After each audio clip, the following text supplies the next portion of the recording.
கடந்த நாட்களில் நான் சத்யபிரபுவும் ரமேஷ் பாபு தான் வந்து எனக்கு செய்து கொடுக்க வேண்டும். அவருக்கு வெள்ளிக்கிழமை சாயங்காலம் சிஸ்டர் நாங்கள் பெங்களூர் போக வேண்டியதாக இருக்குது, எங்களுக்கான அழைப்பு வந்துச்சு, தயவுசெய்து மன்னிச்சிங்க, நாங்கள் அடுத்த வாரம் வருகிறோம் என்று சொல்லிவிட்டார்கள். உடனே நான் அவங்க தானே வந்து செய்தி கொடுக்க போகிறாங்க அப்படின்னு நான் செய்தி எடுக்க நான் இல்லை, அப்படியாக நான் இருந்துவிட்டேன். ஆனால் கர்த்தருடைய சமூகத்தில் வெள்ளிக்கிழமை சாயங்காலமே எனக்கு தேவ சமூகத்தில் காத்திருக்கும் போது கர்த்தர் ஒரு வார்த்தையை கொடுத்தாரு. ஹல்லேலூயா. அந்த வார்த்தை தான் இப்போது நாம் இந்த மத்தியான வேளையில நாம் பகிர்ந்து கொள்ள போகிறோம். எடுத்துக்கொள்ளுங்கள். உபாகம புஸ்தகம் முதலாவது லேவியராகம புஸ்தகம் 19ஆம் அதிகாரம் 26ஆம் வசனத்தை நாம் வாசிக்கலாம். லேவியராகமம் லெவிட்டிகஸ் 19:26 19:26.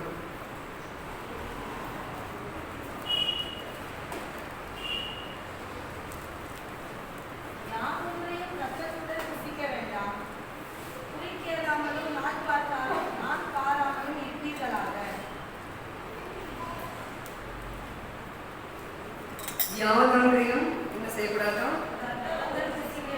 ரத்தத்துடன் புசிக்க வேண்டாம். அடுத்து குறி கேளாமலும் நாள் பாராமலும் இருக்க வேண்டும். முக்கியம். இந்த 3 கட்டளைகளை கர்த்தர் நமக்கு கொடுத்திருக்கிறார்.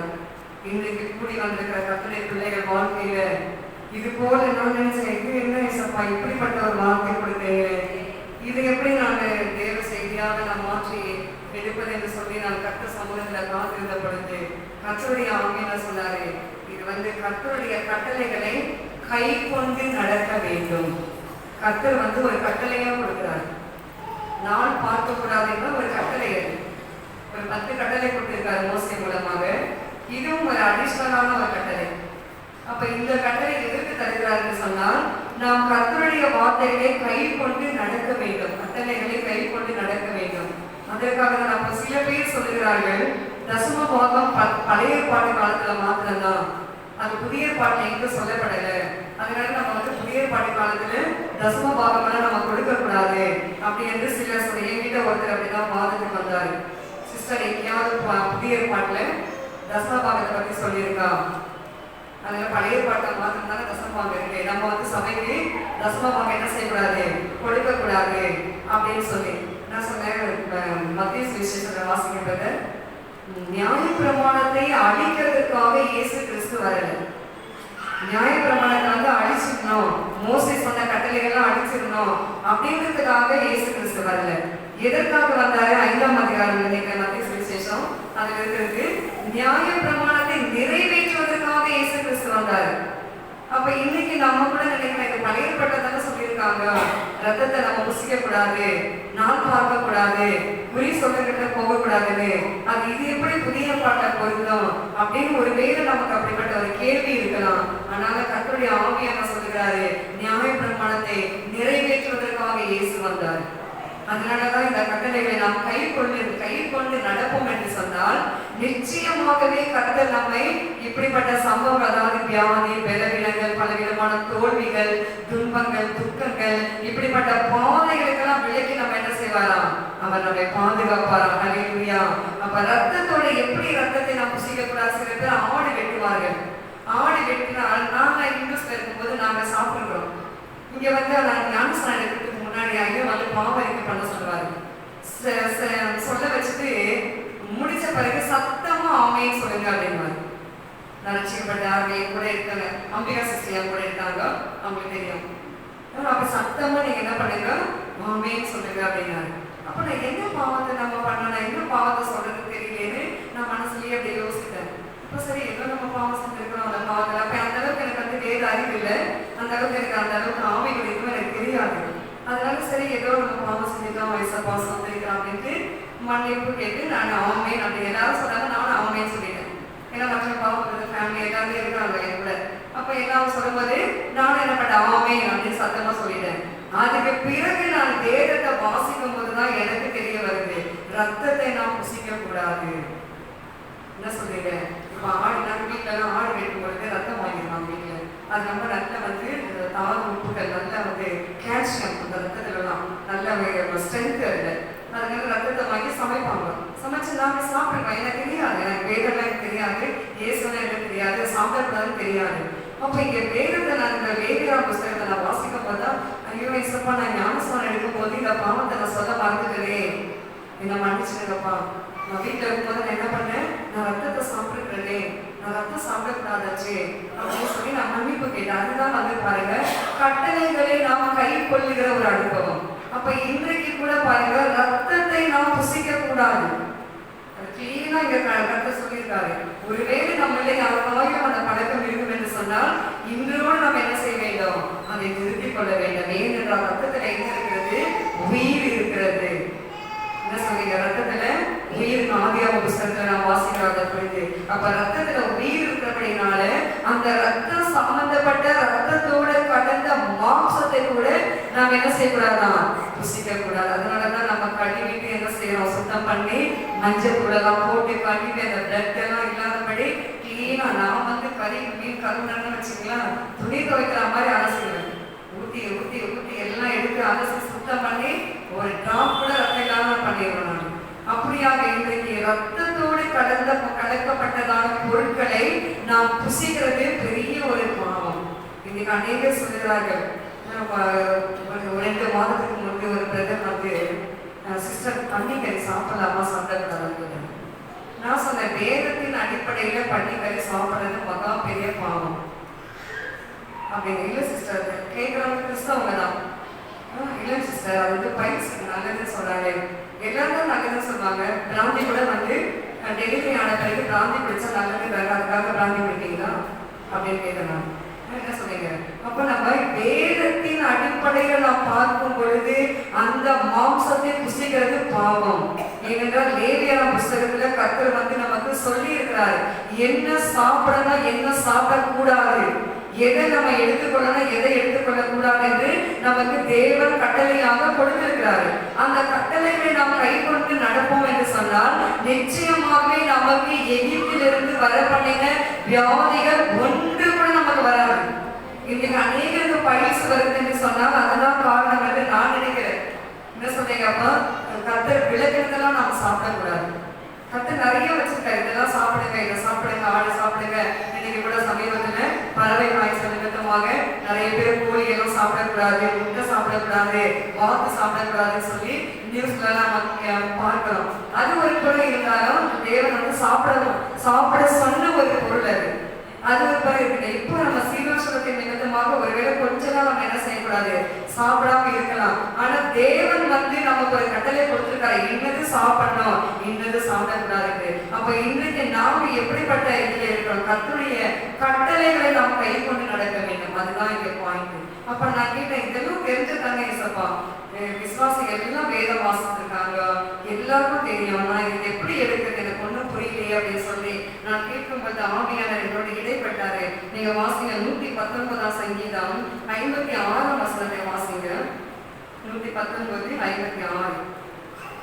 நான் உமது கட்டளைகளை கைக்கொண்டபடியால் இது எனக்கு கிடைத்தது. நான் உம்முடைய கட்டளைகளை கைக்கொண்டபடியால் இது எனக்கு கிடைத்தது. எது கிடைத்தது? கீழே வாசிங்க 57.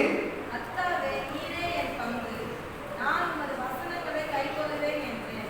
கர்த்தாவே, நீரே என் பங்கு. இயேசுதான் நமக்கு பங்கு. அதனாலதான் பாருங்களா, லேவியருக்கு வந்து கர்த்தர் வந்து எந்த விதமான சுதந்திரத்தையும் கொடுக்கவே இல்லை. எல்லாருக்கும் பங்கு ஒதுக்கினார் தேவன். ஆனா லேவியருக்கு மாத்திரம் எந்த சுதந்திரம் இல்லை. ஏன் லேவியருக்கு மாத்திரம் கொடுக்கல அப்படின்னு சொன்னா, லேவியர்னா நாங்க ஊழியம் செய்யறாங்க. அப்ப ஊழியக்காரன் எங்களுக்கு கர்த்தரே பங்கு, அவரே பங்கா இருக்கிறபடினால அதனாலதான் அவர் பங்கு ஒதுக்கவே இல்லை. மற்ற எல்லா கோத்திரத்துக்கும் பங்கு ஒதுக்கினார், லேவி கோத்திரத்துக்கு மாத்திரம் அவர் பங்கு ஒதுக்கல. அப்போ இந்த இடத்துல நம்ம தாவீது சொல்லுகிறார் பாருங்க, கர்த்தாவே நீரே என் பங்கு, நீங்க என் பங்கா இருக்கிறபடினால. அடுத்து கீழே வாசிங்க, உங்களுக்கு வசனங்களை நான் கை கொள்ளுவேன். அப்ப தாவீது இதைதான் அவர் அறிஞ்சிருக்காரு. குறி சொல்ற இடத்துக்கு போகல, ரத்தத்தோடு அவர் சாப்பிடல, நாள் பார்க்கல. இன்றைக்கு நம்ம கிறிஸ்தவ உலகம் நாள் பார்க்கலாம். முகூர்த்த நாள் என்னன்னு சொல்லி கேலண்டரை திருப்பி பார்த்து அந்த முகூர்த்த நாளை தான் திருமணத்தை வைக்கிறாங்க. நம்ம வைக்கிறோமா இல்லையா? கிறிஸ்டியனுக்கு வைக்கிறோமா இல்லையா? வளர்ந்துல வைக்கிறோம், தேய்பில் வச்சா தேஞ்சு போயிடுவாங்களாம்.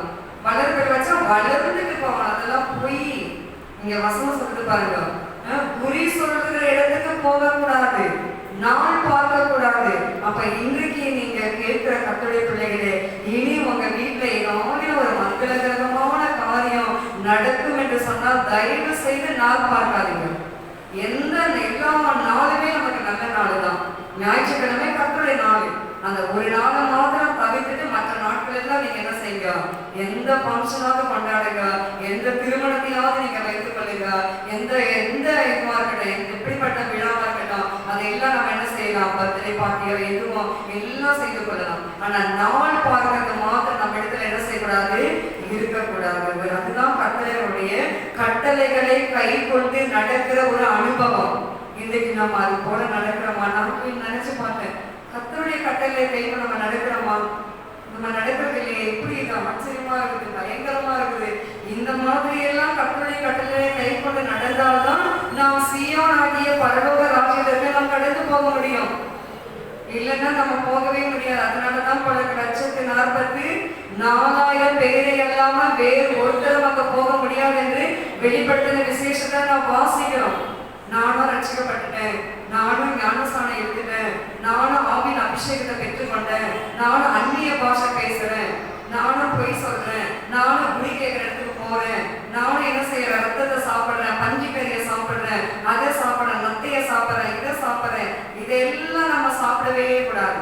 எத்தனை பேர் நத்தை சாப்பிடுறீங்க? நத்தையெல்லாம் விட்டுடுங்க, அதெல்லாம் செதிலே கிடையாது. நத்தை சாப்பிடுறது, இல்லை கடம்பா சாப்பிடுறதெல்லாம் செதில் கிடையாது. அந்த செதில் இருக்கிறத மாத்திரம் தான் நம்ம சாப்பிடணும்னு சொல்லி வேதத்துல ஆவியானவர் நமக்கு கிளீனா கட்டளை கொடுத்திருக்கிறாரு. அப்ப இப்படிப்பட்ட கட்டளைகளை நாம் கை கொண்டு நடக்கிறோமா? நான் கேட்ட கட்டளை கேட்ட, எசப்பா நான் நடக்கிறேன், நான் நடக்கலையப்பா, எதுலனாப்பா நான் வழி விளைவிக்கிறேன். அப்ப இன்றைக்கு நாம் ஒவ்வொருவரும் கட்டளை பிள்ளைகளே நாம் ஆராய்ந்து பார்க்க வேண்டும். நாம் ஆராய்ந்து பார்த்து இதுவரைக்கும் நான் எந்த கட்டளைகளை நான் கை கொள்ளலையோ கர்த்தாவே நான் மன்னிங்க, என்னை மன்னிச்சு நான் என்ன பண்ணுங்க, என்னை மீண்ட கர்த்தாவே நான் சீயோனுக்கு வருகிற ஒரு சீயோன் வாசியா என்னை மாற்றுங்கப்பா. ஏன் இதை சொல்கிறேன், நான் கடைசி காலம் 2 தீமோத்தேயு புத்தகம் 3ஆம் அதிகாரத்துல நீங்க வாசிக்க போன வாரம் கூட சொன்னேன், நீங்க வீட்டுல வாசிக்கிற என்னத்துல கொடிய நாட்கள் வரப்போகிறது. அந்த கொடிய நாட்களுக்கு நாம் தப்பிக்கொள்ள வேண்டுமானால் கர்த்தருடைய கட்டளைகளை நாம் கை கொண்டு நடக்க வேண்டும். அவர் என்ன சொல்றாரோ அதை செய்ய வேண்டும். இதை செய்யாத, இதை பேசாத, இதை கொடுக்காத, இதை பண்ணாத, அதை செய்யாத சொன்னா நம்ம கீழ்ப்படிய வேண்டும். எனக்கு கர்த்தருடைய ஆவியானவர் பேசினாரு, ஞாயிற்றுக்கிழமை துணி துவைக்காத, நான் இன்னொரு துணி துவைக்க மாட்டேன். நிறைய துணி சேர்ந்தா கூட பரவாயில்ல, 2 நாளா பிரிச்சியாவது நான் துவைச்சு போட்டுப்பேன். ஆனா ஞாயிற்றுக்கிழமை நான் என்ன செய்ய மாட்டேன், என்னுடைய சொந்த வேலையாக எல்லாம் செய்யவே மாட்டேன். இன்னைக்கு அதுதான் நம்ம கர்த்தருடைய கட்டளைகளை கை கொண்டு நடக்கிற ஒரு அனுபவம். ஹல்லேலூயா. அடுத்தபடி நீங்க இன்னொரு வசனம் வாசிங்க. தாவீது பாருங்க, கர்த்தர் அவருக்கு பங்கா இருக்கிறபடினால அவர் கட்டளைகளை கை கொண்டு நடந்து, அது மாத்திரமல்ல அவருடைய வார்த்தையில அவர் நிலைத்திருந்தார். தாவீது எப்போதும் வேதத்தையே தான் அவர் தியானிப்பார். அவர் வார்த்தையில அவர் என்ன செய்தார், தாவீது ராஜா நிலைத்திருந்தார். இன்றைக்கு நாம கூட கர்த்தருடைய ஜனங்களுடைய வார்த்தையில நிலைத்திருக்க வேண்டும். நாம் கர்த்தருடைய வார்த்தை நிலைத்திருக்கும் பொழுது கர்த்தர் தாவீதுக்கு வந்த இழப்புகள் எல்லாவற்றையும் திரும்ப பெற்றுக்கொள்ளும்படி கர்த்தர் தாவீதுக்கு செய்தாரு. அதுதான் பங்கு. அந்த பங்கை இன்றைக்கு நமக்கு ஒவ்வொருவருக்கும் கர்த்தர் கொடுப்பாரு. நாம் இந்த கடந்த பழைய ஆண்டுல என்னெல்லாம் நம்ம இழந்து போனோமோ, நான் கூட கர்த்தர்கிட்ட கேட்டேன், கர்த்தாவே என் விரலெல்லாம் இழந்துட்டப்பா, நான் பாசிட்டிவ் போட்டு என் விரலெல்லாம் ஒண்ணுமே இல்லாம போயிடுச்சு, என் சரீரமே எனக்கு எதுவுமே சாப்பிட்டா கூட எனக்கு ஒப்ப மாட்டேங்குது, என் விரலெல்லாம் நீங்க என்ன பண்ணுங்க திருப்பி கொடுங்கப்பா. நான் கூட கேட்டுருக்கேன், கர்த்தர் கொடுக்க போறாரு. அதே மாதிரி நீங்க கூட உங்க குடும்பங்களில என்னத்தையெல்லாம் நீங்க இழந்து தவித்து நின்று கொண்டிருக்கிறீங்களோ, நீங்க இழந்து நீங்க கண்ணீரோடு துக்கத்தோடு நீங்க கவலையோடு இருக்கிறீங்களோ, கர்த்தருடைய கட்டளைகளை கை கொண்டு நடந்து பாருங்கள். தாவீது ராஜா திரும்ப பெற்றுக்கொண்டது போல நீங்க ஒவ்வொருவரும் திரும்ப பெற்றுக்கொள்வீங்க. எதெல்லாம் இழந்தீங்களோ உங்களுக்கு தான் தெரியும். சிஸ்டர் பாருங்க, 15 லட்சம் ரூபாய் செக்கு அதை எழுந்துட்டு அப்படியே தவிக்கிறாங்க. என்ன செய்வது, எது செய்வது, எல்லாம் அவங்க மேல வந்துருமே, அப்புறம் என்ன பண்றது பாருங்க. கர்த்தருடைய ஆவியானவர் அவங்க வேதம் வாசித்தாங்க. அதுதான் தாவீது ராஜா செய்வாரு. இரவும் பகலும் தியானிக்கிற மனுஷன் பாக்கியவான். அப்ப தாவீது ராஜா வாழ்க்கையில இரவும் பகலும் வேதத்தை வாசித்து அதை தியானிக்க ஆரம்பிச்சாரு.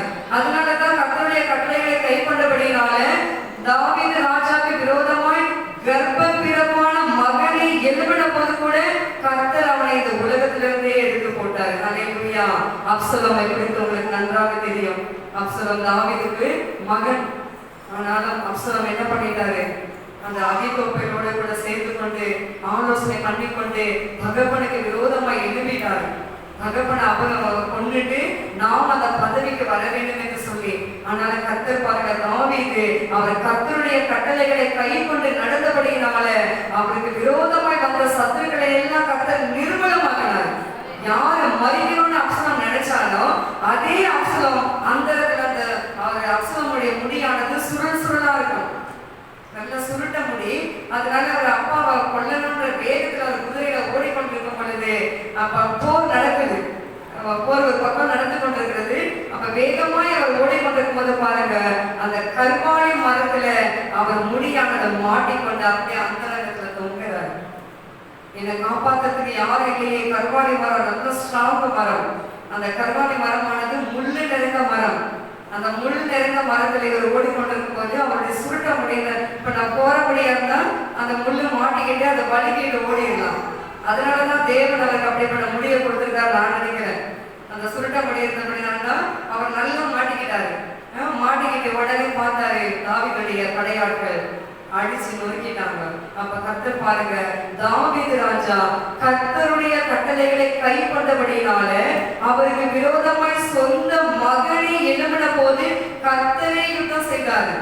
இன்றைக்கு நீங்க நானும் கர்த்தருடைய கட்டளைகளை நாம் கை கொள்ளும் பொழுது நமக்கு விரோதமாய் எத்தனை சத்துருக்கள் எழுப்பினாலும், எத்தனை விதமான கூட்டங்கள் நமக்கு விரோதமாய் கூட்டம் கூடினாலும், நமக்கு விரோதமாய் பேசினாலும், நாம் கர்த்தருடைய கட்டளைகளை கை கொண்டு நடக்கும் பொழுது பாருங்கள், கர்த்தரே அந்த கூட்டத்தை ஒழிச்சு போட்டுருவாரு. ஹல்லேலூயா. யோசபாத் ராஜாவை எடுத்துக்கொள்ளுங்கள். யோசபாத் ராஜா நாட்களில யுத்தம் இல்லாமல் அவருக்கு இளைப்பாறுதல் கிடைத்தது. அவர் யுத்தமே செய்யல, அவர் யுத்தத்துக்கு போகல, குதிரை மேல ஏறின, அவர் கேடயத்தை பிடிக்கல, அவர் பட்டயத்தை எடுக்கல, அவர் முன்ன போட்டுக்கொள்ளல. சைலண்டா இருந்து அவர் ஜெபம் செய்தார். அவர் கர்த்தருடைய கட்டளைகளை கை கொண்டார். அவர் நியாயப்பிரமாணத்துக்கு கீழ்ப்படிஞ்சாரு. அவர் பாடி குதிச்சாரு. குதித்த வேளையில பாருங்கள், 3 விதமான ராஜாக்களுடைய கூட்டங்கள் ஒருத்தரை ஒருவர் அவங்களே வெட்டிக்கிட்டாங்க. ஒன்னவதனோட நான் ராஜா விரோதமா இருப்பேன். அவர் நல்ல ராஜா, அவர் மாதிரி ஒரு ராஜா யாரும் கிடையாது. உன் பேச்சை கேட்டுதானா நான் எதுவுன்னு சொல்லி இவனுங்களுக்குள்ளாமே 3 பேருக்குள்ள சண்டையை கர்த்தர் மூட்டி விட்டு இவங்களாகவே ஒருத்தரை ஒருத்தர் வெட்டி கொண்டு ஓடி போனார் என்று சொல்லி நாம் வேதத்துல 2 அதிகாரத்தை நாம் வாசிக்கிறோம். ஏன் அது எப்படி? கர்த்தருடைய கட்டளைகளை யோசபாத் ராஜா கை கொண்டார். ஹல்லேலூயா. இன்னைக்கு கர்த்தருடைய ஜனமே, நானும் நீங்களும் கர்த்தருடைய கட்டளைகளை கை கொள்றோமா? குறி கேட்க போகக்கூடாது. இனிமே குறி என்பது என்ன தெரியுங்களா? செத்தவருடைய ஆவிகளை எழுப்பி அவங்களை பேச வைக்கிறது. அதுதான் குறி கேட்கிற ஆவி. சுத்தி போடக்கூடாது.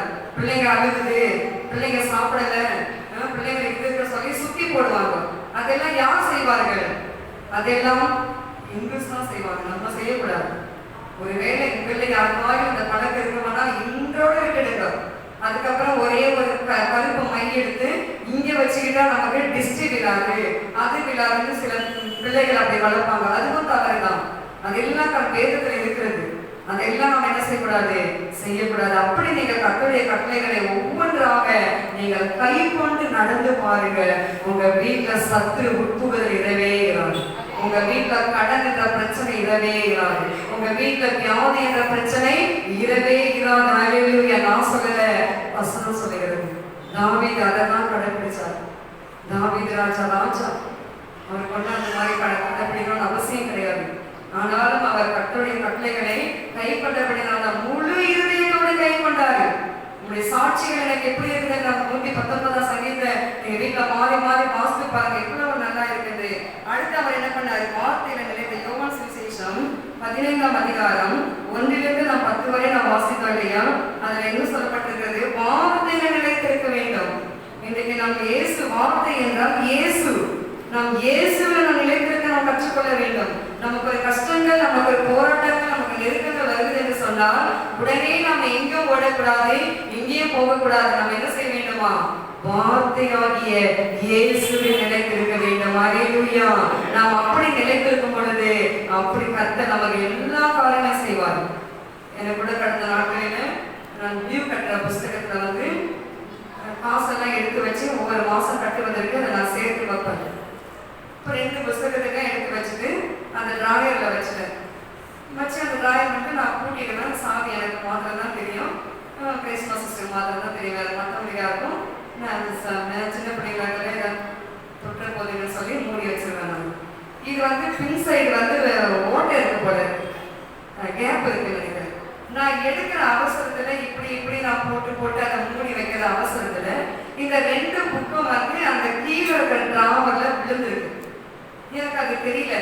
எனக்கு அப்படியே பைத்தியம் பிடிச்ச மாதிரி இருக்கு. நான் என்ன செய்வது? ஏசப்பா, புக்கு போனா கூட அந்த ஆள்கிட்ட நம்ம சொல்லி புக்கை வாங்கிடலாம்.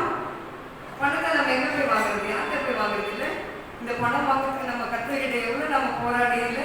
அப்போ இயேசுவே நான் என்ன செய்யறது? ஆகிய 3 நாளா தேடுறேன். நான் இங்க போகிறேன், அங்க போகிறேன், என்கிட்ட சொல்றேன். எனக்கு நன்றா நினைவுக்கு நான் அந்த டிராவை தான் வச்சது. ஆனால் நான் அந்த மாதிரி அனவசியமா அந்த புக்கெல்லாம் நான் வெளியில வைக்கவே மாட்டேன்.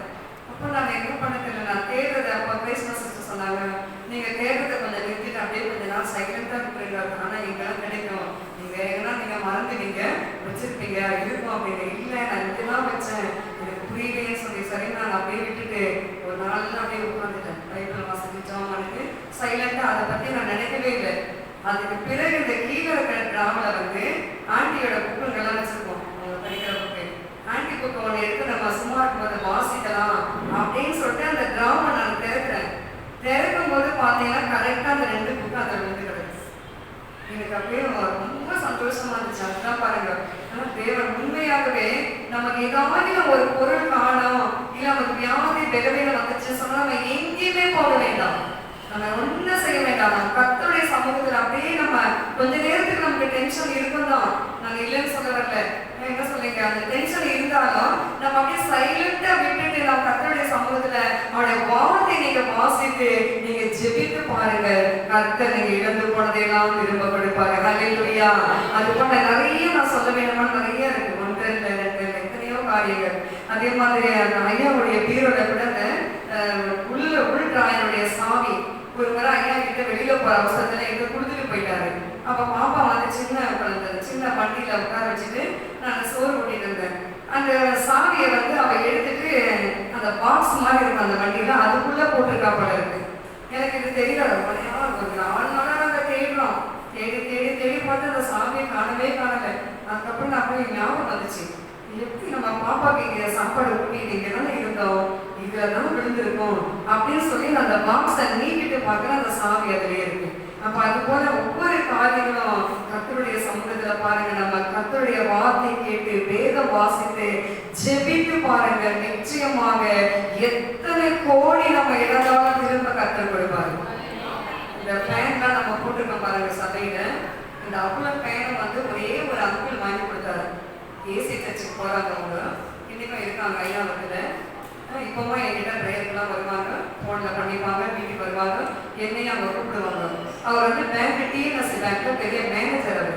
அவர் இந்தியன் பேங்க்ல அவர் வந்து எத்தனையோ லட்சக்கணக்கான 20 லட்சமோ 30 லட்சமோ ஏதோ லோன் போட்டு கொடுத்துட்டு அந்த லோன் பணமானது இவர் பேர்ல வந்துச்சு. இப்போ அதனால இவருக்கு என்ன பண்ணிட்டாங்க, நீங்க கொஞ்ச நாளைக்கு வீட்டில் இருந்த சொல்லி சஸ்பெண்ட் பண்ணிட்டாங்க வேலையில இருந்து. உடனே ஆண்டி கிட்ட வந்தாரு, சிஸ்டர் இந்த மாதிரி உடனே ஆண்டியை ஜெபிக்க ஆரம்பிச்சாங்க. ஜெபிச்சுட்டு எங்ககிட்ட சொல்லுவாங்க சில பாய்கள், ஆண்டி இந்த மாதிரி இதெல்லாம் ஜெபிங்க, நாங்களும் ஜெபிப்போம். அப்போ ஜெபிக்கும் போது அந்த காரியம் அவருக்கு சக்ஸஸாக முடிஞ்சிருச்சு. முடிஞ்ச உடனே அப்போ நம்ம சபை வந்து கட்டின புதுசு, லைட்டு மாத்திரம் இருக்குது, ஃபேன்லாம் ஒரு ஃபேன் கூட வாங்கலை. ஆண்டி சொல்றாங்க, இந்த பீமுக்கெல்லாம் ஃபேன் போடணும், எல்லாரும் ஜாப் பண்ணுங்க, ஒவ்வொரு நீங்கள் மிஷினரி பிள்ளைங்க ஒவ்வொரு பிள்ளைங்களுக்கும் 4 ஃபேன் ஒவ்வொரு பிள்ளைங்க மூலமா நீங்கள் வாங்கி தரணும் அப்படின்னு ஆண்டி ரொம்ப கண்டிப்பாக இருப்பாங்க. நல்ல அன்பான தாய். மற்றபடி இந்த விஷயத்துல ரொம்ப அவங்க கரெக்டாக இருப்பாங்க. நீங்கள் ஜெபிச்சு வாங்கினாதான் அப்படின்னு சொல்லுவாங்க. பெரிய பிள்ளைங்க கூட, நாங்களாம் பெரிய பிள்ளைங்க தானே, எங்களுக்கும் அப்படிதான் சொல்லுவாங்க. அப்போ ஆண்டி ஆண்டி இப்படி சொல்லிட்டாங்க சொல்லி நாங்களும் ஜெபிக்க ஆரம்பிச்சோம். ஜெபிக்க ஆரம்பிக்கதான் என் அன்பு இங்கே வந்தாரு. வந்த உடனே சிஸ்டர் எனக்கு எங்க காரியம் நல்லபடியா முடிஞ்சிருச்சு, அதனால நான் வந்து என்ன செய்ய போறேன் தெரியுமா சிஸ்டர், இங்க ஃபேன் இல்லாம இருக்கு, எல்லா வீட்டுக்கும் நானே ஃபேன் வாங்கி போட போறேன். ஒருத்தரே வாங்கி போட்டாரு. ஹல்லேலூயா.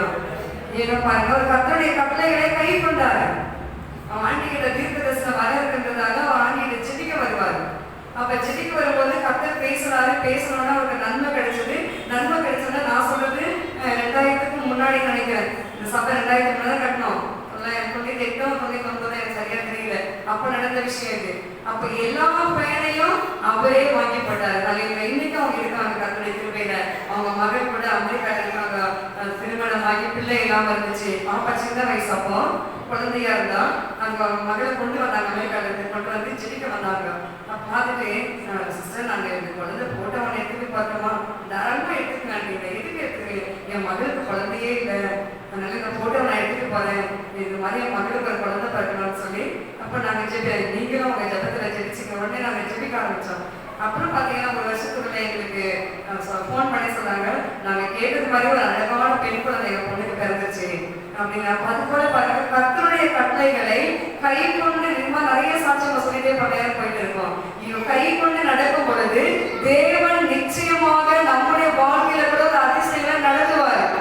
இன்னைக்கு நீங்க போய் சோதிச்சு பாருங்க, நான் எதுல கர்த்தாவே நான் விலகி இருக்கிறேன், நான் எந்த காரியத்துல இசப்பா ஜபஜீவியா மற்றவர்களை குறித்து பேசுற விஷயம். தாவீது பாருங்க, மற்றவர்களை குறித்து பேசவே மாட்டாரு. அதனாலதான் தாவீது ராஜாவை கர்த்தர் என்ன சொல்றாரு, என் இருதயத்துக்கு ஏற்ற தாசன். அப்ப தேவனும் தாவீது ராஜாவும் ஒன்னா இணைஞ்சிட்டாங்க. தேவனுடைய இருதயத்துல என்ன நினைவு இருக்கிறதோ அதுதான் தாவீது ராஜா நினைவில் இருக்கிறது. அப்படியாக இன்றைக்கு பிரியமானவர்கள், நம்முடைய இருதயமும் கர்த்தருடைய இருதயமும் ஒன்றாக இணைய வேண்டும். ஒன்றாக இணைய வேண்டுமானால் நாம் என்ன செய்ய வேண்டும், கர்த்தருடைய வார்த்தையில இயேசுவில நாம் நிலைத்திருக்க வேண்டும்.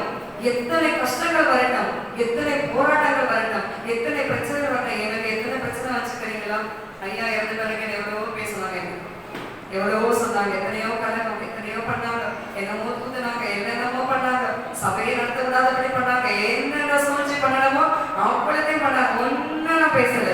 தேவன் கிட்ட என்னோட 2 கரங்களை மாத்திரம் நான் உயர்த்த ஆரம்பிச்சேன். அந்த 2 கரங்களை பரலோக ராஜாவுக்கு நேராக உயர்த்த ஆரம்பிக்கும் பொழுது கர்த்தரே எல்லாவற்றையும் பார்த்து கொண்டார். ஹல்லேலூயா. இன்னைக்கு நம்முடைய வாழ்க்கையில கூட பரலோக ராஜாவுக்கு நேராக உங்க கரங்களை ஏறெடுக்கப்படலையா? உங்க கரங்கள் எங்க கீழே வச்சிருக்கீங்களா? இன்றைக்கு நீங்க எடுத்துக்க, பரலோக ராஜாவுக்கு நேராக உங்கள் கரங்களை ஏறெடுங்க. உங்க கரங்களை ஏறெடுக்கும் போது நிச்சயமாக கர்த்தர் தாவீது ராஜா வாழ்க்கையில செய்த எல்லா நன்மைகள் நமக்கும் செய்வாரு. தாவீது இழந்து போனதை எல்லாம் திரும்ப பெற்றுக்கொண்டார். மனைவி பிள்ளைகள் முதற்கொண்டு எல்லாவற்றையும் தாவீது இழந்துட்டார். சிக்லாக் என்றதான பட்டணத்தை முற்றுகை போட்டு முற்றிலுமாக சுட்டெரிச்சிட்டாங்க. ஒண்ணுமே இல்லாம பண்ணிவிட்டார்கள். பண்ணிவிட்டுட்டு மனைவி பிள்ளைகளை எல்லாரையும் அவங்க என்ன செய்யறாங்க, சிறைப்பிடித்து கொண்டு போய்விட்டார்கள். அப்பொழுது கூட தாவீது ராஜா அந்த தேவனாகிய கர்த்தருக்குள்ள தன்னை திடப்படுத்திக் கொண்டார். திடப்படுத்துது என்று சொன்னாங்க என்ன என்றால், அவர் இயேசுவில் நிலைத்திருந்தார். இன்னைக்கு நாம கூட திராட்சை செடியாகி இயேசுவோடு நாம் நிலைத்திருக்க நாம் கற்றுக்கொள்ள வேண்டும். நிலைத்திருக்குன்னா என்னது? ஜெபிக்கணும், வேதம் வாசிக்கணும், உபவாசிக்கணும், நல்ல காரியங்கள் செய்ய வேண்டும், சுவிசேஷங்களை அறிவிக்க வேண்டும், ஊழியம் செய்யணும், சபையில வந்து நம்ம ஊழியம் செய்யணும், தனி ஜெபம் செய்யுங்க, கூட்டு ஜெபம் செய்யுங்க. என்ன சொன்னீங்க சிஸ்டர் சொன்னாங்க பார்த்தீங்களா, ஆபீஸ்ல நான் ஜெபம் பண்ணுவேன். நிறைய நீங்க செய்றீங்க. ஸ்ரீரா மகள் கூட ஆபீஸ்ல இருக்கிற பிள்ளைகளுக்கெல்லாம் நீங்க ஜெபம் பண்ணுங்க, கர்த்தர் ஆசீர்வதிப்பாரு. அது போல நீங்க ஒவ்வொருத்தரும் நீங்க என்ன செய்யணும், ஆபீஸ்ல, வீட்டுல, வேலை ஸ்தலத்துல சும்மா இருக்கும் போது நம்ம என்ன செய்யக்கூடாது, இயேசுவில நிலைத்திருக்கிற அனுபவத்தை நாம் கொஞ்சம் கூட நாம் விலகி போகவே கூடாது. நமக்கும் இயேசுக்கும் அந்த கனெக்ஷன் எப்போதும் இருக்கணும். எப்போது இருந்தால் மாத்திரம்தான் நாம் தாவீது ராஜாவை போல எல்லா காரியத்திலும் நாம் சிறந்து விளங்கும்படி கர்த்தர் நம்மை மாற்றுவாரு. அது மாத்திரமல்ல, நீங்க வாசிங்க யாத்ராம புஸ்தகம் 22ஆம் அதிகாரம் 18ஆம் வசனம் வாசிங்க. யாத்திராகமம் எக்ஸோடஸ் 22:18.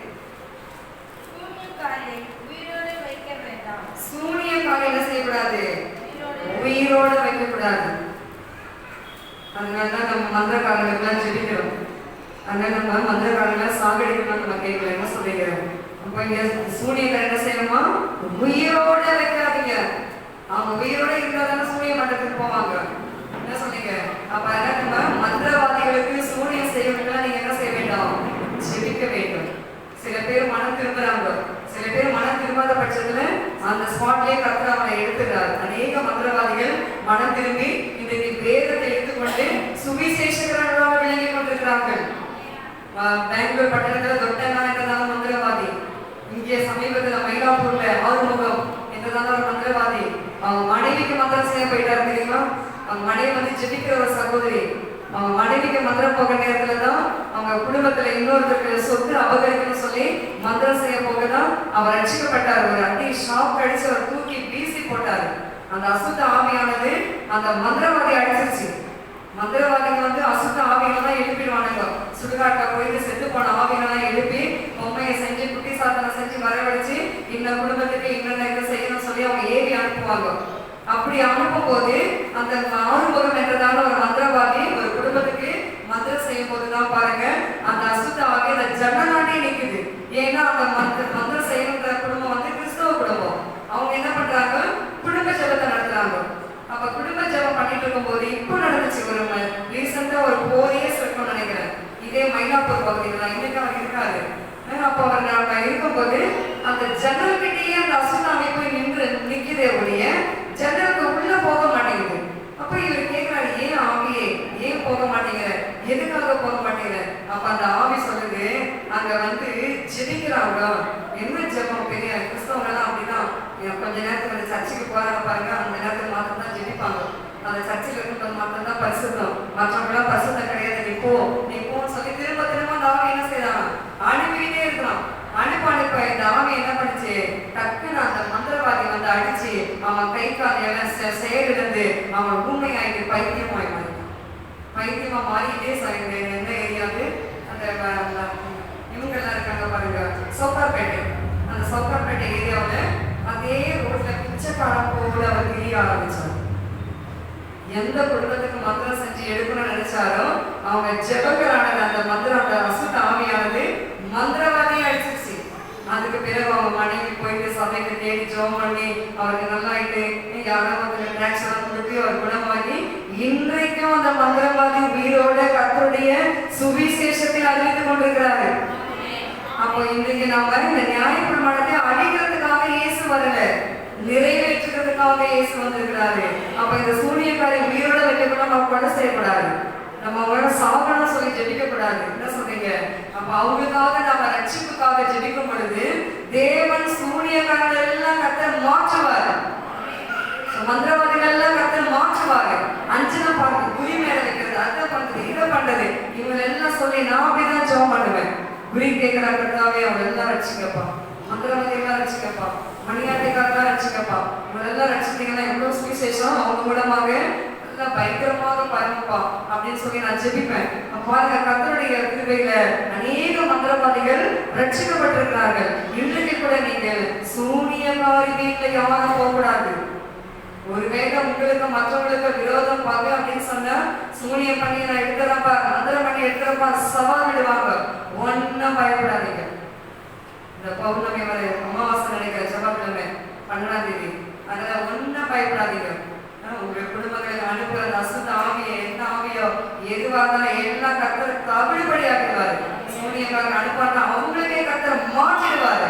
எப்ப மாற்றுவாரு? கர்த்தருடைய கட்டளைகளை நாம் கை கொள்ளும் பொழுது. என்ன சொல்றீங்க? அதுதான் விசேஷம். அப்ப கர்த்தருடைய வார்த்தையை நம்ம வச்சிருக்கிறோமா? இயேசுவோட நம்ம வச்சிருக்கிறோமா? இல்ல நம்மளும் சூனியக்காரை கூட சேர்ந்து சூனிய மண்டலத்துக்கு நம்ம சாதகமா மாறிட்டோமா? கர்த்தர் தான் இருக்கும் நியாயம். நம்ம அப்படி செய்யக்கூடாது. சூனியக்காரி செய்யக்கூடாது, நம்ம சம்பந்தம் கூட கலக்கக்கூடாது. தாவீது எடுத்துக்கொள்ளுங்கள். தாவீது வந்து துன்மார்க்கமா இருக்கிற ஜனங்களோடு கலந்துக்கவே மாட்டாரு. ஆவிக்குரிய நல்ல நிறைந்த நல்ல குணம் நிறைஞ்சவங்களோட தான் அவர் பழகுவார். அதனாலதான் தாவீது இருதயமோ தேவனுடைய இருதயமோ ஒன்றாக இருந்தது. இன்னைக்கு நம்முடைய ஐக்கியம் எப்படி இருந்து கொண்டு இருக்கிறது? சூரிய செய்யறாங்க, அவங்களோட ஐக்கியமா இருக்கிறோமா? நமக்கு செய்யல, மற்றவங்க தானே செய்யறாங்க, பரவாயில்ல நம்ம நினைக்கிறோமா? அப்படி இருக்கக்கூடாது. பிரியமானவர்களே, எதுக்கு இந்த வார்த்தை வருதுன்னு எனக்கே தெரியல.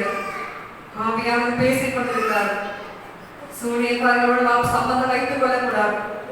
மந்திரவாதிகள் இருந்தால் நம்ம என்ன செய்ய வேண்டும்? விலகி விட வேண்டும். அவர்கள் அந்த பூஜையில கலந்து கொள்ளுங்கள் சொன்னா நம்ம விலகி விட வேண்டும். குறி கேட்கிற ஆவி அவங்க கிட்ட இருக்குன்னு சொன்னா நம்ம என்ன செய்ய வேண்டும்? அவர்களிடத்தில் நாம் விலகி வெளியே வர வேண்டும். அல்லேலூயா.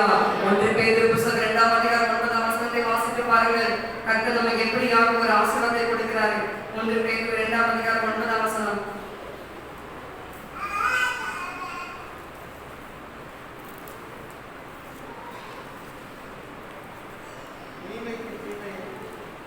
பேதுரு 2ஆம் அதிகாரம் 9ஆம் வசனம். நீங்களும் உங்களை அந்தகாரத்திலிருந்து தம்முடைய ஆச்சரியமான ஒளியினிடத்திற்கு வரவழைத்தவருடைய புண்ணியங்களை அறிவிக்கும்படிக்கு தெரிந்து கொள்ளப்பட்ட சந்ததியாயும் ராஜரீகமான ஆசாரிய கூட்டமாயும் பரிசுத்த ஜாதியாயும் அவருக்கு சொந்தமான ஜனமாயும் இருக்கிறீர்கள். ஆமென். அவருக்கு சொந்த ஜனமாய் இருக்கிறோம்.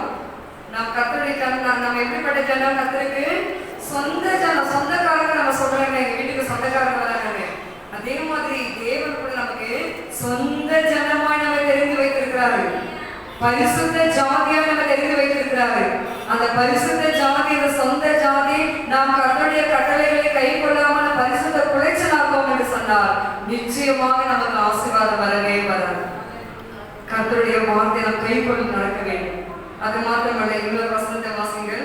நாம் வேற என்ன நாம் கர்த்தருடைய கட்டளைகளை கை கொள்ள வேண்டும் என்று மத்தேயு சுவிசேஷம் 5ஆம் அதிகாரம் 19ஆம் வசனம் வாசித்து பாருங்கள். மத்தேயு 5:19. ஆகையால் இந்த கற்பனைகள் எல்லாவற்றையும் சிறிதான ஒன்றையாகியும் மீறி அவ்விதமாய் மனுஷனுக்கு போதிக்கிறவன் பரலோக ராஜ்யத்தில் எல்லாரையும் சிறியவன் எனப்படுவான். இவைகளை கைக்கொண்டு போதிக்கிறவனோ பரலோக ராஜ்யத்தில் பெரியவன் எனப்படுவான். கர்த்தருடைய கட்டளைகளை கை கொண்டு போதிக்கிறவர்கள் யாரா இருந்தாலும் அவர்கள் எல்லாம் பரலோக ராஜ்யத்தில் எப்படி இருப்பார்களா? பெரியவர்களாக இருப்பார்கள். அல்லேலூயா. நம்முடைய கர்த்தர்கிட்ட கேட்ட இதெல்லாம் சொன்ன என் மேல கோச்சுப்பாங்களே இயேசுப்பா, எப்படி நான் சொல்றது தெரியல என்று சொல்லும்போது இந்த வசந்த வாசனை போதிச்சாதான் நீ பெரியவளா இருப்ப, நீ போதிக்கலான்னு சிறியவளா இருப்பாரு. சரியாமையானவரே அப்படின்னு சொல்லி நானே இந்த எனக்கு ஆச்சரியமா இருந்துச்சு. இப்படிலாம் கர்த்தர் இந்த மாதிரி கொடுக்குறாரு, எப்படி இது தேவனைய சொல்ல, எப்படி ஜனங்க எப்படி எடுத்துப்பாங்க தெரியலையே. ஆவியானவர் சொன்னதை அப்படியே நான் சொல்றேன். அல்லேலூயா. கர்த்தருடைய கட்டளைகளை நாம் கை கொள்ள வேண்டும். அடுத்தபடியாக நாம் ஒரு வசனத்தை வாசிப்போம். வாசிங்கள். உபாகமம் 4ஆம் அதிகாரம் 6ஆம் வசனத்தை வாசித்து பாருங்கள். மத்தேயு 5:17 வாசிங்க. உபாகமம் 4:6 வாசிங்க. அவைகளை கைக்கொண்டு நடுங்கள், ஜனங்களின் கண்களுக்கு முன்பாகவும். இதுவே உங்களுக்கு ஞானமும் விவேகமுமாயிருக்கும். அவர்கள் இந்த கட்டளையெல்லாம் கேட்டு இந்த பெரிய ஜாதியை ஞானமும் விவேகமும் உள்ள ஜனங்கள் என்பார்கள். ஆமென். இப்படி கட்டளைகளை நாம் கை கொண்டு நடப்போம் என்று சொன்னால் நம்மளை பார்த்துதான் ஞானம் உள்ளவர்கள், விவேகம் உள்ளவர்கள், பரிசுத்த ஜாதி என்று சொல்லுவார்கள். அல்லேலூயா. அதுதான் தேவன் நமக்கு கொடுக்கிற ஒரு பெரிய ஒரு ஆசீர்வாதம். 5:17 வாசிங்க. மத்தேயு 5:17.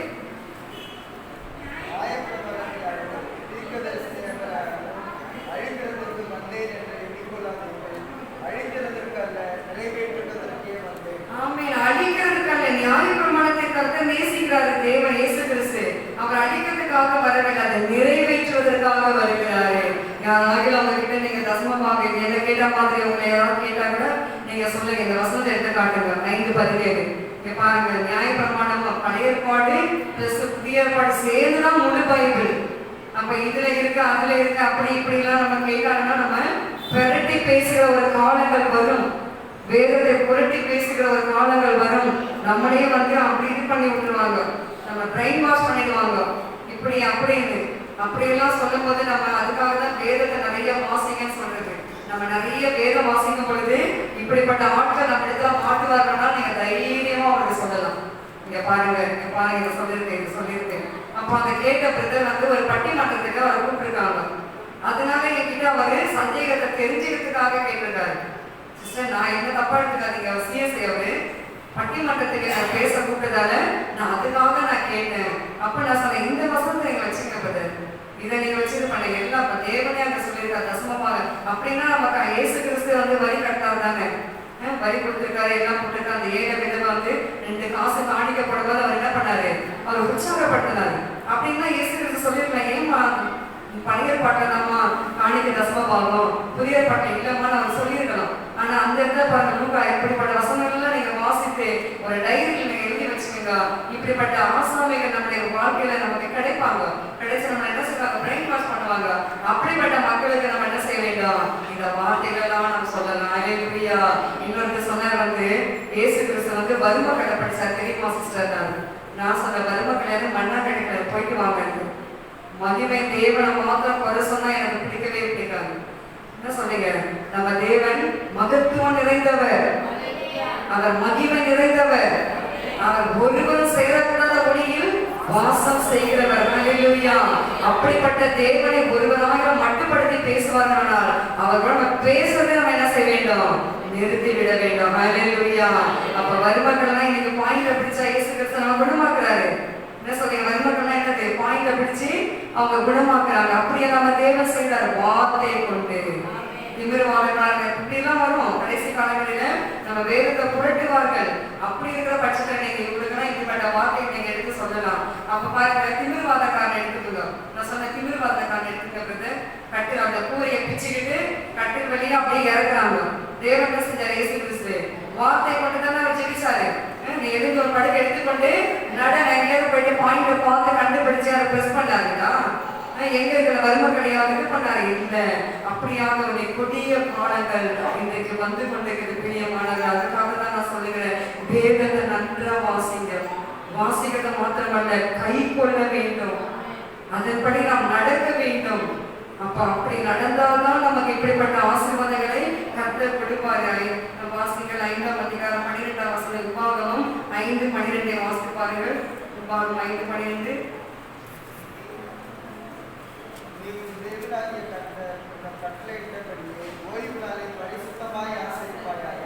ஓய்வு நாளை நாம் என்ன செய்ய வேண்டுமா, பரிசுத்தமாய் ஆசரிக்க வேண்டும். அல்லேலூயா. அதனாலதான் நீங்கள் நானும் இன்றைக்கு ஓய்வு நாள் இருக்கப்பட ரெஸ்ட் எடுக்கலாம். மோகன்றது நல்லா ரெஸ்ட் எடுக்கலாம். நாளெல்லாம் வேலை என்ன சொல்றீங்க, செல்வராஜா ரெஸ்ட் எடுக்கலாம், சிஸ்டர் சுதா சிஸ்டர் எடுக்கலாம், ஜெபகுமார் சிஸ்டர் ஒரு நாள் கூட ரெஸ்டே. பாவம், பார்த்து பார்த்து பார்த்து அவங்களுக்கு கொஞ்ச நேரம் படிக்கலாமான்னு கூட நினைப்பாங்க. இப்படி ஒவ்வொரு நாள் நம்ம சொல்லிட்டே இருப்பாங்க. ரோசிகா சிஸ்டருக்கு கம்ப்ளீட் ரெஸ்ட் கிடையாது. வேலை வீட்டு அது இது, வீட்டுக்கு வரணும், வீட்டுக்கு ஆறு செய்யணும், வேலைக்கு போகணும், ஹஸ்பண்ட் மாமியாருக்கு அவங்க இவங்க எத்தனை காரியம் அப்படின்னு ஒவ்வொரு நாள் சொல்லிட்டே போகலாம். எல்லாம் நம்ம ரெஸ்ட் எடுக்கலாம். ஆனாலும் நம்ம என்ன செய்யறோம், கர்த்தருடைய கட்டளைகளை கை கொண்டபடினாலும் ஓய்வு நாளே நம்ம என்ன செய்து கொண்டிருக்கிறோம், பரிசுத்தமான ஆசரித்து கொண்டிருக்கிறோம். எஸ்தர் மெசேஜ் சொன்னாங்க பார்த்தீங்களா, நான் படுத்துக்கிறேன், நான் வரல, அப்புறம் ஆகிய நான் சொன்னேன் நீ போ. அதுதான் கர்த்தருடைய கட்டளைகளை கை கொள்ளுகிற அனுபவம். அப்ப கர்த்தருடைய கட்டளைகளை கை கொள்ளும் போது வியாதி விரைவில் வந்தா கர்த்தர் பார்த்துப்பாரு. அதுக்காக நம்ம மருந்து எடுக்க வேண்டாம் சொல்ல வரல, மருந்து எடுத்துக்கொள்வது நல்லதுதான். ஆனா ஓய்வு நாளை நாம் பரிசுத்தமாய் ஆசரிக்கும் பொழுது நமக்கு தேவன் என்ன ஆசீர்வாதம் தர நம்ம சொல்லி நீங்க கேட்கலாம். வாசிங்க ஏசாயா 58ஆம் அதிகாரம் 13, 14 வாசித்து பாருங்கள். இந்த ஓய்வு நாளை நாம் பரிசுத்தமாய் ஆசரிக்கும் பொழுது, அதனாலதான் அமெரிக்க தேசம், இங்கிலாந்து தேசத்துல இப்படிப்பட்ட கொள்ளை நோய்கள் தாண்டவம் ஆடிக்கொண்டிருக்கிறது.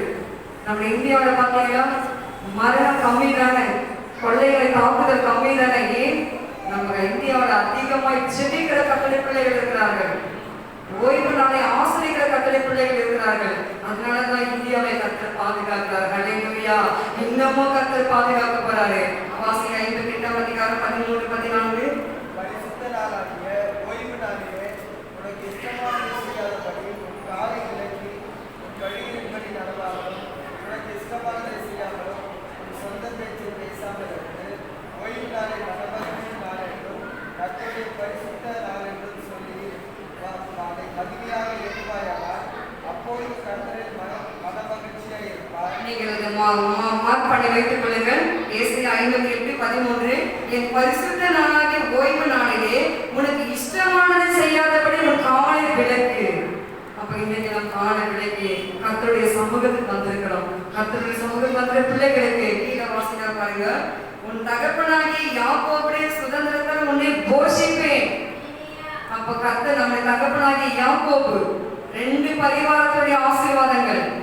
அப்படிப்பட்ட ஆசீர்வாதத்தினால கர்த்தர் இன்னைக்கு ஓய்வு நாளில கர்த்தருடைய நாளை மனமகிழ்ச்சி நாளாக எண்ணி ஆசிரியக்கிற கர்த்தருடைய பிள்ளைகளுக்கு யாக்கோபுடைய சுதந்திரத்தை கர்த்தர் நிச்சயமாக கொடுப்பார். எல்லா ஆசீர்வாதத்தை கர்த்தர் என்ன செய்வாரு?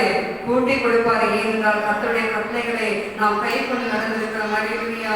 நான் சொல்லுகிற வசனத்தை நீங்கள் குறித்து வைத்துக் கொள்ளுங்கள். வீட்டுல போய் நீங்க வாசிங்க. உபாகமம் 8ஆம் அதிகாரம் 6ஆம் வசனம். அடுத்து உபாகமம் 11ஆம் வசனம் 11ஆம் அதிகாரம் 22ஆம் வசனம். 8:6 டியூட்ரானமி 11ஆம் அதிகாரம் 22. அதுக்கப்புறம் யாத்திராம புஸ்தகம் 15:26. அதுக்கப்புறம் உபாகமம் 26:16. இந்த வசனங்களை வீட்டில் போய் நீங்க சும்மா இருக்கும் அதை வாசித்து பாருங்க. உங்களுக்கு அவ்வளவு ஆசீர்வாதமா இருக்கும். அதுல முக்கியமான வசனம் பாருங்க. 15:26 யாத்திராமம். எகிப்தியரில் வர பண்ணுகிற வியாதிகளில் ஒன்றையும் நான் உங்களுக்கு வர பண்ணேன். எப்படி என்றால் கட்டளை கட்டளைகளை நாம் கை கொண்டு நடக்கும் பொழுது அதை மாத்திரம் வாசித்து நாம் முடிக்கலாம். 15:26. சத்தத்தை கவனமாய் கேட்டு அவர் பார்வைக்கு செம்மையானவர்களை செய்து அவர் கட்டளைகளுக்கு செவி கொடுத்து அவருடைய நியமங்கள் யாவையும் கை கொண்டார். நான் எகிப்தியருக்கு வர பண்ணின வியாதிகளில் ஒன்றையும் உனக்கு வர பண்ணேன். பரிகாரியாகிய கர்த்தர்.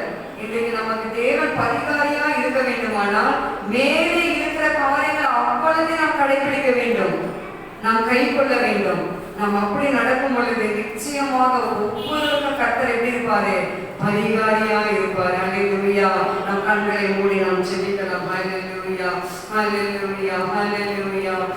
நமன சந்தரி கரதல வரியலவா சத்திய வேதம் பக்தரின் கீதம் சுத்தர்கள் போகும் பாதையின் தீபம் உத்தம மார்க்கம் காட்டும் சத்திய வேதம் உள்ளம் உதிக்கும் உறுதி அளிக்கும் கள்ளங்கபடு எல்லாம் அகற்றும் உள்ளம் உதிக்கும் உறுதி அளிக்கும் கள்ளங்கபடு எல்லாம் அகற்றும் கடிந்து கொள்ளும் கரைகள் போகும் கனமழைய வழி நடத்தும் கடிந்து கொள்ளும் கரைகள் போகும் கனமழைய வழி நடத்தும் சத்திய வேதம் பக்தரின் கீதம் சுத்தர்கள் போகும் பாதையின் தீபம் உத்தம மார்க்கம் காட்டும் சத்திய வேதம். ஆம் கர்த்தாவே, உம்மை ஸ்தோத்திரிக்கிறோம், உம்மை துதிக்கிறோம் ஐயா. நல்ல நேரத்துல கர்த்தாவே கர்த்தருடைய வார்த்தைகள் நாங்கள் கேட்டோம் அப்பா. கேட்டப்பா சொன்ன எனக்கும் கேட்ட ஒவ்வொருத்தருக்கும் அது பிரயோஜனமா இருக்க, அதன்படி நாங்கள் நடக்க, அந்த வசனங்களை எல்லாம் நாங்கள் கை கொள்ள கர்த்தர் எங்களுக்கு உதவி செய்யா. எங்களிலே என்ன பாவங்கள் எங்கள் இருக்கும் என்று சொன்னால் உங்களுடைய வார்த்தை கொண்டு கர்த்தாவே அந்த பாவங்கள் எல்லாம் சுத்தம் செய்யப்பா. சுத்திகரிக்க ஆவியானவரே எங்களோடு கர்த்தாவே நீர் இருந்து இந்த கடைசி நாட்களில நாங்கள் ஒருவராக வஞ்சிக்கப்பட்டு போகாதபடிக்கு வார்த்தையில நாங்கள் நிலைத்திருக்க எங்களை தகுதிப்படுத்துங்கப்பா. நீர் என்று சொல்லி இருக்கிறீரையா, நானே உன் பரிகாரியாக கர்த்தர் என்று சொல்லி ஐயா, எங்கள் பரிகாரியாக கர்த்தராக எங்களை ஒவ்வொரு நீர் மாறும், ஒவ்வொரு குடும்பங்களுக்கு நீர் மாறும், பிள்ளைகளுக்கு மாறும். ஒவ்வொரு நாளும் கர்த்தாவே எங்களை எல்லாம் நீங்கள் பாதுகாக்கப்பட கிருபைக்காக சோதரிக்கிறோம். வருகை மிக சமயமா இருக்கிறபடினால வருகைகளை ஆயுதப்படுத்துங்க ஐயா. எவனை விடுதலோ என்று சொல்லி வகை பார்த்து சுற்றி திரிகிற அந்த நாட்களில நாங்கள் கர்த்தாவே வேதத்தை வாசித்து அதன்படியாக நாங்கள் நடந்து அவைகளை எல்லாம் கை கொள்ளத்தக்கதாக கர்த்தரை ஒவ்வொரு அந்த கிருபை கொடுத்து நடத்துவீராக. காத்துக்கொள்ளுங்க, பலப்படுத்துங்க, ஆசீர்வதிங்க. துதிகர மகிமையை உமக்கே செலுத்துகிறேன். இயேசுவின் நாமத்தில் பிதாவே, ஆமென். நாம் சேர்ந்து சொல்லுவோம். என் ஆத்துமாவே கர்த்தரை ஸ்தோத்திரி, என் முழு